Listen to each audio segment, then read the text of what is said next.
Real good, man. Nick. Brian Shaw has chosen the press.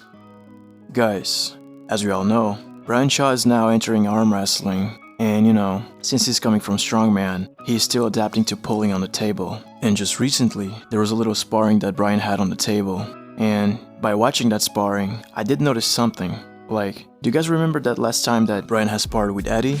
Well, in there, as much as when we are outside of straps we're sort of limited, we could definitely see that the hook isn't really Brian's thing. He's more into pressing his opponent. And this is kind of interesting because there's lots of techniques that you can use in arm wrestling, but there's always that one that you seem to be stuck with, and I think Brian has found his. And honestly, it really fits him. Because if you want to be a good presser, you must have a good shoulder, tricep, and body weight.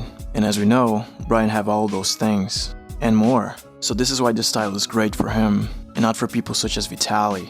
Because, for an example, as we saw in the Hermes vs Vitali match, Vitali did try pressing Hermes, and it hasn't really worked. And the reason why is just too simple. He lacked body weight and tricep power. But once Brian Shaw gets behind his shoulder, I guess it may be pretty difficult for anybody to arm wrestle him. But what about you guys? What do you think of Brian Shaw's press? Leave down in the comments, and thank you so much for watching.